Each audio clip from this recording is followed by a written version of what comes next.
watching KWQC TV, the news leader, making a difference in the Quad Cities. Live from the KWQC Broadcast Center in downtown Davenport with Morgan Otier and Kyle Keel. This is Quad Cities Live. Today on QCL, training teams to think before they click. Rouse Consulting Group is here with advice on how to combat cyber criminals. And in our financial moment with Heidi, why some car insurance coverages are more important than you might realize. We'll take a look at your best options. Plus, details on the Give Kids a Smile mobile dental program serving thousands of children with future plans to expand. And that's where we begin today on Quad Cities Live. Thank you so much for joining us. I'm Morgan Otier. I'm Kyle Keel. Healthy smiles can make a world of difference for kids. And thanks to Bethany for Children and Families, thousands of children in our region are getting the dental care they need. They are. The Give Kids a Smile mobile dental program served nearly 2,000 young people just last year. And soon the program is expanding to serve even more families. Joining us today is Laura Ingram, President and CEO of Bethany for Children and Families. Laura, thanks for being here today. Thanks for having me. Yes, thank you. Welcome. Welcome to a new position there in the organization. Yeah. So very exciting things, and this is a great way to talk about it, a great way to kind of kick things off. Yeah. So yes, tell us a little bit more about this program that truly helps just hundreds and hundreds of kids across our area. Yeah, so we have the mobile dental van. It goes out to about 100 different appointments throughout the school year. So it does function in the summers, but it's a little different. So during the school year, it goes to schools so that the kids don't have to be picked up and taken somewhere else, which is ideal because as we all know, it's hard to get kids to a medical appointment from school and then they have to miss school. So that's important because a lot of parents are trying to balance many things to take care of their children. And so we provide cleanings. We also provide sealants as well on the van. And then are looking at the possibility of expanding into Iowa. Right now it's in Illinois, but there are different requirements for the two states. So we're looking into how we can get certified to also serve the Iowa schools as well. And 10 Illinois school districts. So as you mentioned, I mean, that's quite a few appointments that you all are going to all the time. And we were just talking about it before we started the segment. We were talking about kids' activities and kids' sporting events, which is just too funny because it kind of is the same thing that you're saying right now, right? It's difficult sometimes for parents to make all of these things happen all of the time, especially if they're working, full-time jobs. And so, this just makes sure that kids get the care they need. Yes, they can miss a whole day, for a dental appointment sometimes. And if you have multiple children in multiple schools, and then the other thing that is challenging is that many of the children that we serve have Medicaid, and so they don't get to just choose any dentist in the Quad Cities. So there's only so many that are able to provide those services, and we can see those children, and they know that they're going to get the help that they need, and then they get amazing support from our dentist who's on the van as well as hygienists, and we work with a lot of volunteer hygienists, so we're always looking for people who want to get involved too. Wonderful. Yeah, obviously this is a pretty big undertaking that you all do, and really it's a big team effort. So describe that team effort from your people who help make this happen. Yeah, so we do have a dentist who we actually have on our team at this point. We wanted consistency because dentists are busy and they don't always have the time to volunteer. But we do utilize volunteer hygienists, so we really need some help in that area. And then we also would absolutely appreciate funding, and the easiest way to do that is to go to the website, and all that information is there, as well as toothpaste and toothbrush and things like that that we can give away. Something simple like that, Yes, it doesn't have to cost a lot, and every bit helps because the rates, we do receive billable rates through Medicaid. We bill Medicaid for that service, but that is difficult to maintain. It is not the same as private insurance. So we really do appreciate the support because we want to give those kids the same kind of services that everybody else's kids receive. Sure, it makes sense. So for a school or potentially even a daycare, how would they organize setting something up with you all, maybe making that appointment happen at their location? Yeah, so the easiest way to do that is just, her name is Melody, the person who they would contact on our team, but that is all on our website. So if they go to bethanyqc.org, that's the quickest way, and then there'll be phone numbers and emails, and they'll be able to reach out. And we really want to serve any school currently in Illinois that is interested in having us. We can take kids 1 to 18, so it can be elementary, middle, and high school. That's great. And then we even have homeschool days sometimes, and our parking lot where kids who are homeschooled can be able to come and get services. So Very nice. we're trying to reach out to as many areas as we can provide. The bus is on the road 5 days a week at this point. That's great. Busy, busy. All right, well, for more information for the upcoming events, donations, and other ways to get involved, you can visit that website that you saw on your screen, bethany.qc.org. Of course, we'll have this all on our website as well. You'll just click at the tab at the top of the page titled Programs and Services. Very great program in our community, Laura. Thank you so much for joining us today. Thanks we appreciate for having it. me. Thank you very much. Still to come on QCL, shrinking under eye bags and smoothing wrinkles in just 10 minutes. We are putting Plexiderm to the test after the break. You're watching Quad Cities Live. We are seeing a lot about Plexiderm, either on social media or on TV. They promise to help shrink your under eye bags and hide your wrinkles from view. Well, if you haven't tried it, get ready to be amazed. Today, we are joined by lifestyle consultant Annette Figueroa. Annette, thanks for being here today. Of course, thank you for having me. And I'm always so happy to talk about Plexiderm. I use it. My dad uses it. This product is amazing. Yeah, it's always good when you really believe in the product. It's so much easier to share that way. And I want to start, Annette, with some of the most incredible before and afters. We're going to put them up on the screen. Describe what we're seeing here. Yeah, so you're looking at real people with real problems. And this is the dramatic results that you can expect to see when you use Plexiderm. Not only does it make you look more refreshed, but what I love about it, it's a confidence booster because when you look good, you feel good. You're also looking at Samantha, and she's beautiful, but she has struggled with the under eye puffiness and the little bit of dark circles at a very young age, which can really make you look tired. And look at the dramatic results here. You look refreshed, more youthful, and like you had the best sleep of your life. And to be honest, that's exactly what I use it for, because I don't remember the last time I had an 8 hours night of sleep. Yeah, truly. And those before and after images are amazing. Like the work that this does is incredible. You wouldn't think that this takes just 10 minutes. Okay, so you hear Plexiderm. If you've never heard of it before, you might think I have to go to a doctor to try this out. This is actually just a topical serum. Yeah, so it's a simple serum you do in the convenience and privacy of your own home. Just like you said, you're going to apply it to a clean, dry face, and you're going to wait the full 10 minutes. And I always say, take some me time. If you haven't used it before, though, watch this happen or take a before and after picture because you're going to be speechless. It really does turn back the clock. And what it does is it creates an invisible layer that tightens and smooths the skin right before your eyes. They use silicates found in shale clay. I have very sensitive skin. It has never bothered me once. And I call it literally my Rise, Plexiderm, and Shine because that's what you do once you use it. Yeah, incredible. And I know you were talking a little bit about the time-lapse video. We just played it again, and it really does show within 10 minutes how big of a difference it makes with just a topical serum. Can you tell us about any studies that may have been done on Plexiderm? I know there have been a couple of recent studies. Absolutely. So 2 studies in February 2019, one on the effectiveness, the other one how long it lasted. We saw an 80% reduction around the eye area. That is the top reason why people use Plexiderm. A 74% reduction around the mouth area and an 85% reduction around the forehead area. That's actually where I use it. And I had done an internet search. How to get rid of the forehead lines? It said pretty much by injection only. Well, I think you need to give Plexiderm a try first. And how long it lasts? Up to 10 hours, as long as you don't get it wet. So stay out of the rain, don't jump in the pool, and you're good to go.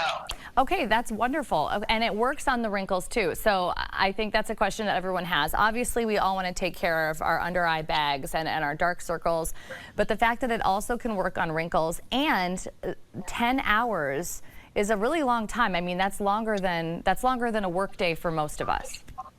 Yeah, so it is up to 10 hours, but let me tell you, when I use Plexiderm, it works for me most of the day. Wow. And another thing that I love to tell people is it works incredible with water-based cosmetics. Make sure it's water-based, but also less makeup because you have less to cover up, which is my favorite part.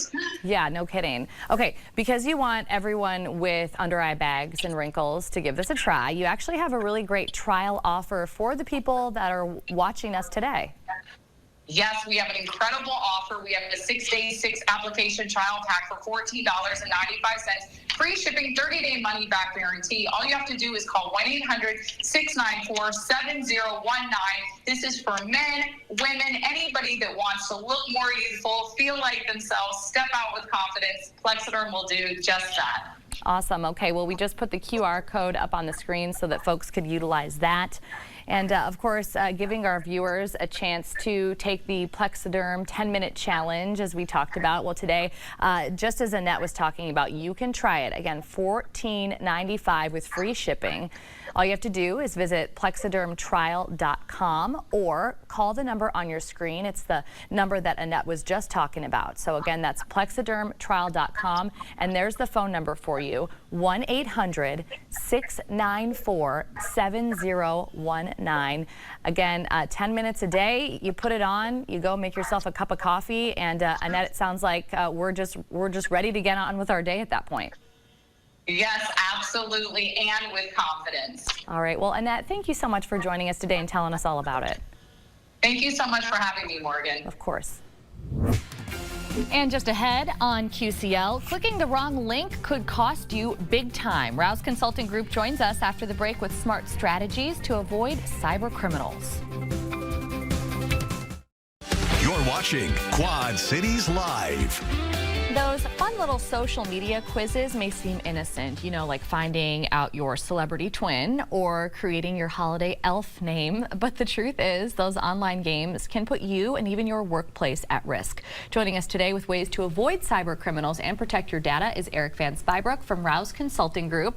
Eric, welcome back to the show. Thank you. Glad to be back, Morgan. Yes, glad to have you. So let's get back to those games and those quizzes that we were talking about, because the issue here is really oversharing. It is, and it's a digital world, right? And social media has been around for tens of years, right? Yes. And with that, we've developed this concept or philosophy of oversharing information, right? And it can be day to day of what I had for breakfast, what we're doing this weekend, or where we're going on vacation, or by curiosity through these quizzes or online games or surveys that are targeted to gather maybe sensitive or private information. I like this example that you all provided for us. We have it on the screen right now, because this is the one, like, you know, we were all doing it at some point, like during the winter months, like we talked about the elf name. This one, you can find out what dog breed fits your personality. So John is a Great Dane. I mean, they seem fun and they're fun to share, but that's what's going to kind of get us into trouble at common quiz questions, because they mimic password prompts. They do, and scammers use this curiosity for their benefit, right? So they might ask a handful of benign questions, but then might get more personal or sensitive, like what's your mother's maiden name? What street did you grow up on? And to your point, a lot of those answers tend to be passwords or hints to passwords to websites or other applications that you log into. Yeah, okay, so how are they using that information? So they're either using that immediately to try to access a bank account, maybe create fraudulent profiles for identity theft. They might just sit on it or sell it to somebody for future use. So they know your habits and what you're interested in. They might be able to customize a tailored phishing email to have you click on something in the future. Okay, so even just clicking on something or just sharing something can also be problematic. Correct. Obviously, you want to be mindful of what information you're sharing, right? So as the questions become more and more personal, you want to be cautious to what you're actually putting on the internet, because unfortunately, whatever goes on the internet is going to be there forever. It stays on the internet, right? We've all learned that. So moving into the workplace realm, this affects businesses too, so it's not just our personal lives. It does. So obviously, if you're at a business, you're going to be more exposed to providing company data if a breach were to happen, right? And so clicking on certain links, providing information could lead to not only personal information being exposed, but company or your employees' information being exposed as well. Okay, so it can be easy to forget these things sometimes, right? Or like maybe a parent or an older parent or a friend who's, you know, a senior member of the community. What are some of the things that we should just make sure that we are looking out for? Right. So obviously be cautious of the information you're gathering or you're putting out there is one. Two, if you click on a link or a survey and it takes you to a different website, that should also be a red flag. If they ask you to sign in using your social media account and password or your email account and password, be cautious of that as well.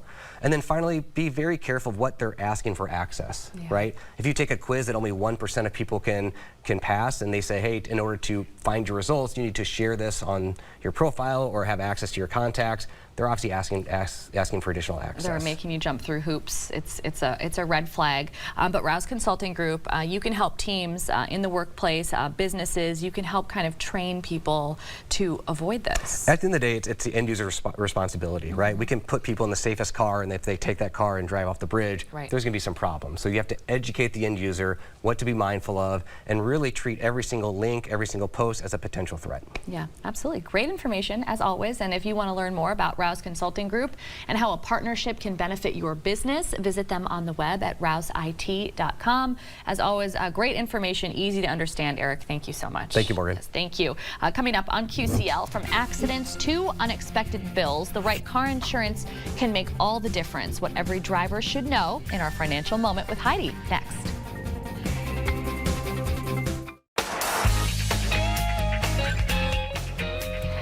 It is time now for our financial moment with Heidi, and today we are continuing our series on car insurance, focusing on uninsured and underinsured motorist coverage. Yeah, so what do these terms really mean and why are they so important? Well, here to explain is our expert financial contributor, Heidi Hughescamp-Collins. Heidi, welcome back to the show. Great to be here. Yes, great to be here with you as well, because you know, you're always here with useful information. We were just talking before the break, a lot of times we're talking about things that you don't really think of, but maybe it's something that we should be thinking about. Right. So we want to start off with, what exactly is uninsured motorist insurance?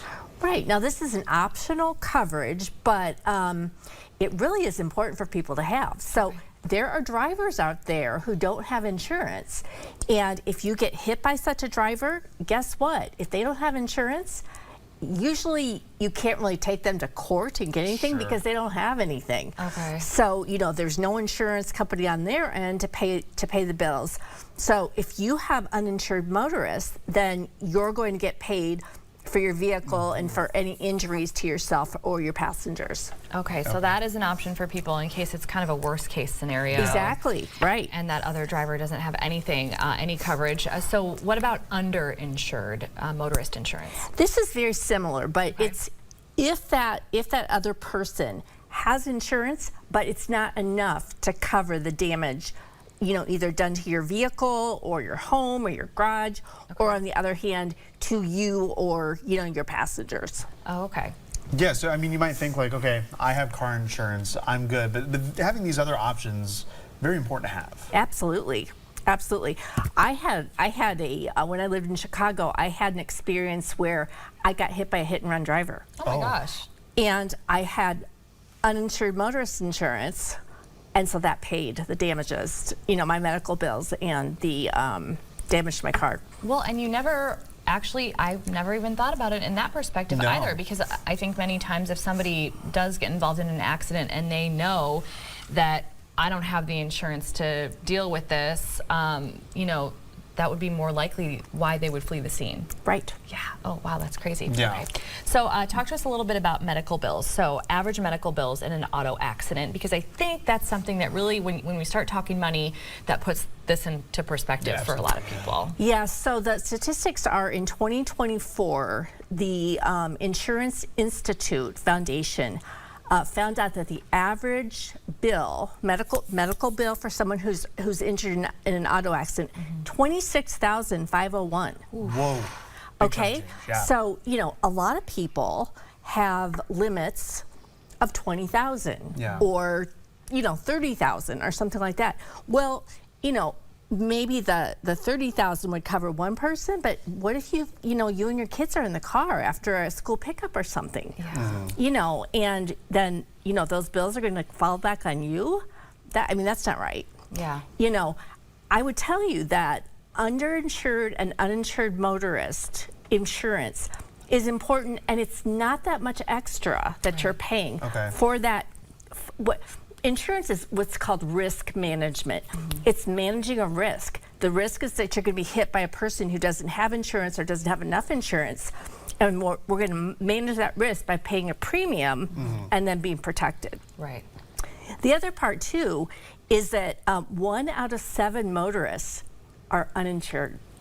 1 out of 7? 1 out of 7. Ooh. So even though that is the law of the land, you are not supposed to, you know, leave, you know, turn on your car without insurance. Absolutely, yeah.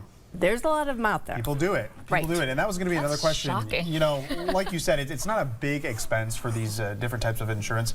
I guess it would depend on the insurance company, obviously, but it sounds like no matter the cost, this is probably worth having. It's a given small that relative cost, yes. Okay, well, all great information as usual. Heidi can help with practical advice like this, or really anything that you need help with financially. So if you want to learn more, just visit her website. We have that on your screen as always, hhcinvestments.net.